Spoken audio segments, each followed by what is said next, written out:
അസ്സലാമു അലൈക്കും. സമസ്തയുടെ ഒരു മുസ്ലിയാർ മരണപ്പെട്ടു. അദ്ദേഹത്തിന് അള്ളാഹു മഗ്ഫിറത്തും റഹ്മത്തും നൽകട്ടെ. നമുക്ക് അള്ളാഹിനോട് പ്രാർത്ഥിക്കാം. ഏതൊരാൾ മരണപ്പെട്ട ഒരു മുസ്ലിമാണെന്ന് നാം വിശ്വസിക്കുന്ന ഏതൊരാൾ മരണപ്പെട്ടാലും അവർക്ക് വേണ്ടി നമ്മൾ പ്രാർത്ഥിക്കൽ നല്ല കാര്യമാണ്. പക്ഷെ ഇവിടെ കുറെ ചോദ്യങ്ങളുണ്ട്. ഈ ഒരു വീട്ടിലൊരു കബർ കുത്തി വീടിൻ്റെ ഉള്ളിൽ പൊളിച്ചുകാണ്ട് അവിടെ കബർ എടുത്തിട്ട് അവിടെ ഒരു മുസ്ലിയാരെ മറമാടപ്പെടുമ്പോൾ എന്തെങ്കിലും അതിൽ പ്രത്യേക പുണ്യമോ അതല്ലെങ്കിൽ പ്രത്യേക ഇസ്ലാമിന്റെ രേഖകളിലുള്ള പരാമർശങ്ങൾ എന്തെങ്കിലുമൊക്കെ ഉണ്ടാവുമല്ലോ. അങ്ങനെയാണല്ലോ അത് ചെയ്യുക. ചില്ലറ കാര്യമൊന്നുമല്ല. ഒരു നല്ലൊരു വീടിൻ്റെ ഉള്ളിൽ പൊളിക്കുകയാണ്, എന്നിട്ട് അതിൻ്റെ അകത്ത് കബറുണ്ടാക്കുകയാണ്. ചില്ലറ പണിയൊന്നുമല്ല അത്.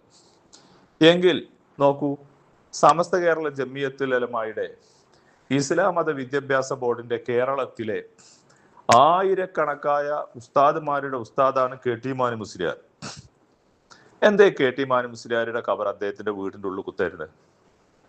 കെ ടി മാനു മുസ്ലിയാർ അത്രയൊന്നും വലിയ ആളല്ല. മരണപ്പെട്ട ആള്, മരണപ്പെട്ട ഉസ്താദ് എന്ന് പറയുന്ന ആള് കെ ടി മാനു മുസ്ലിയാരുടെ അത്ര വലിയ പണ്ഡിതനല്ല.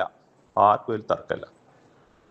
അതേപോലെ തന്നെ സമസ്തന്റെ മുഷാവർ അംഗവും മലപ്പുറം ജില്ലാ ജമിയത്തുൽ ഉലമാന്റെ ജനറൽ സെക്രട്ടറിയും നൂറുകണക്കായ പണ്ഡിതന്മാരുടെ ഗുരുനാഥനുമായ പി കുഞ്ഞാണി മുസ്ലിയാർ ഉത്തരി മഹലിന്റെ ഖാദിയായിരുന്നു. കാന്തപുരവും അദ്ദേഹവും ഒരേ കാലത്താണ് വേലൂർ ബാക്കിയാത്തു സാലിയത്തിൽ പഠിച്ചിരുന്നത്. ഈ കുഞ്ഞാണി മുസ്ലിയാരുടെ മരണത്തിന് ശേഷം എന്തേ അദ്ദേഹത്തിന്റെ മയ്യത്ത് അദ്ദേഹത്തിന്റെ വീട്ടിൽ മറമാടാതെ പോയത്? ഒരു കാരണം ഉണ്ടാവുമല്ലോ. അതേപോലെ തന്നെ പട്ടിക്കാട് ജാമിയ നൂരിയയിൽ ഞങ്ങളുടെ ഉസ്താദുമാരായ കെ കെ അബൂബക്കർ ഹസറത്ത് സമസ്തയുടെ പ്രസിഡന്റ് പദവി അലങ്കരിച്ച വ്യക്തിയാണ്. അതേപോലെ K K Abdulla Hazrat, Karuvarund K K Abdulla Musliyar എന്ന പേരിൽ അറിയപ്പെടുന്ന അദ്ദേഹം വെല്ലൂർ ബാക്കിയാത്തിലെ ഉസ്താദായിരുന്നു. അദ്ദേഹം മരണപ്പെട്ടു. എന്തേ അവരുടെ ഒന്നും കബർ അവരുടെ വീടിന്റെ ഉള്ളിൽ കുത്താതെ പോയത്? അതുപോലെ മഹാന്മാരായ നിരവധി പണ്ഡിതന്മാർ, ഒന്നും രണ്ടും ഒന്നുമല്ല, ഈ മരണപ്പെട്ട പണ്ഡിതന്മാരുടെയൊക്കെ ഖബർ എന്തേ ആരുടെ ഖബറും അവരുടെ വീട്ടിൽ കുത്തിയില്ല? ഈ ഒരു മുസ്ലിയാരുടേത് മാത്രം എന്താ വീട്ടിൽ കുത്തുന്നത്?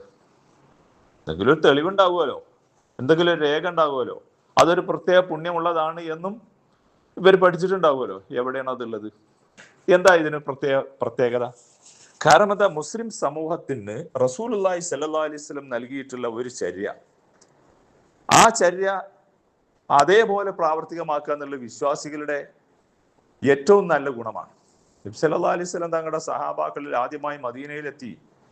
മദീനയിൽ ആദ്യമായി മരണപ്പെട്ട ഉസ്മാൻ ഇബ്നു മദ്ഊൻ റളിയല്ലാഹു അൻഹു ആണ്. റസൂലുള്ളാഹിന്റെ സ്വഹാബിയാണ്, മുഹാജിറാണ്.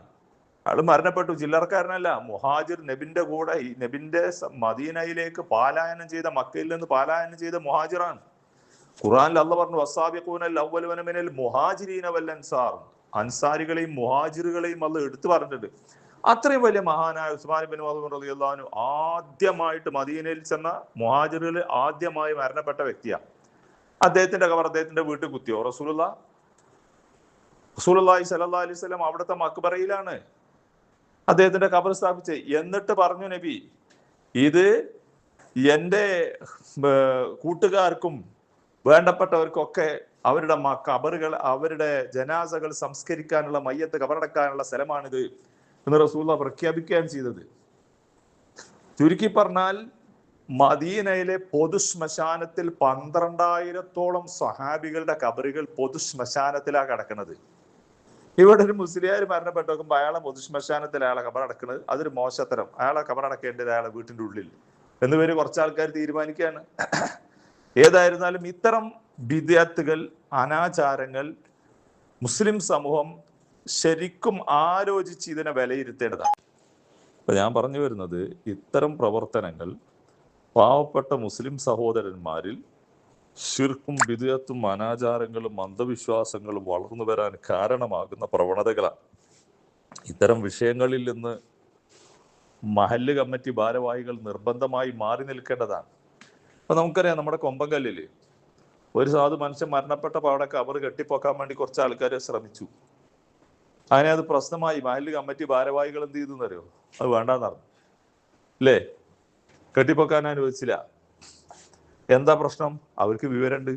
ആ നാട്ടുകാരായ സാധാരണക്കാരായ കമ്മിറ്റി ഭാരവാഹികൾക്ക് അന്തമുണ്ട്. അവരതിനെ അനുവദിച്ചില്ല. എന്നാലും ചിലത് എന്തൊക്കെ പലരും അവിടെ കമ്പിക്കൂടൊക്കെ കൊടുന്ന് വെച്ച് നോക്കി എന്നാണ് ഞാൻ കേൾക്കാൻ കഴിഞ്ഞത്. അപ്പൊ ഇതൊക്കെ ഇല്ലാത്ത പരിപാടികളാ. അപ്പൊ ഈ ജാറം കെട്ടി പൊക്കാനുള്ള എളുപ്പത്തിലുള്ള മാർഗം എന്താ? പൊതുശ്മശാനത്തിലായാല് കോടതി വിധി ഉണ്ട്, അനുവദിക്കൂല. ഇപ്പോ ആ മുസ്ലിയാരുടെ ഖബറ് ഒരു പൊതു മക്ബറയിലാണെങ്കിൽ അത് കെട്ടിപ്പൊക്കാൻ അനുവദിക്കൂല. അതാ പ്രശ്നം. കെട്ടിപ്പൊക്കി കഴിഞ്ഞാൽ ഒരാള് തൊട്ടടുത്തുള്ള പോലീസ് സ്റ്റേഷനിൽ ഒരു പരാതി കൊടുത്തിട്ട് പിന്നെ കോടതിയിൽ ചെന്ന് വിവരം പറഞ്ഞു കഴിഞ്ഞാൽ അത് പൊളിക്കാൻ തീരുമാനിക്കും. കോടതി പൊളിക്കാൻ പറയും, പോലീസുകാർ വന്നിട്ട് വേണ്ട നടപടികൾ സ്വീകരിക്കും. അതിനുള്ള പ്രൂഫ് നമ്മുടെ ഇന്ത്യൻ നീതിപീഠങ്ങൾ അത് പ്രഖ്യാപിച്ച പ്രൂഫുകൾ നമുക്കുണ്ട്. നമുക്കറിയാലോ, നമ്മൾ മുമ്പ് പറഞ്ഞതാണ്. ഷൊർണൂരിലെ ചെറുതുരുത്തിയിൽ ജാറും പൊളിക്കാൻ കോടതി ഉത്തരവിട്ടത് വടക്കഞ്ചേരി കോർട്ടും അതേപോലെ എറണാകുളം ഹൈക്കോർട്ടും ജാറം പൊതു മക്ബറയിൽ കെട്ടിപ്പൊക്കിയാൽ അത് പൊളിച്ചു കളയണമെന്ന് പ്രഖ്യാപിച്ചു. അത് കെട്ടിപ്പൊക്കിയ ആളുകളോട് പറഞ്ഞു, അത് നിങ്ങൾ ഒന്നുകിൽ പൊളിക്കണം, അതല്ലെങ്കിൽ ആളുകൾ പൊളിക്കാൻ വരുമ്പോൾ ആ ആളുകൾക്ക് പൊളിക്കുന്നതിന്റെ കൂലി 50 രൂപ കൊടുക്കും വേണമെന്നാണ് കോടതി പ്രഖ്യാപിച്ചു.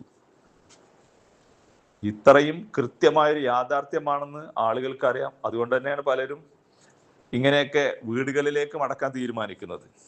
ഏതായാലും അള്ളാഹു എല്ലാവർക്കും നല്ല ബുദ്ധി നൽകട്ടെ. അസ്സലാമു അലൈക്കും.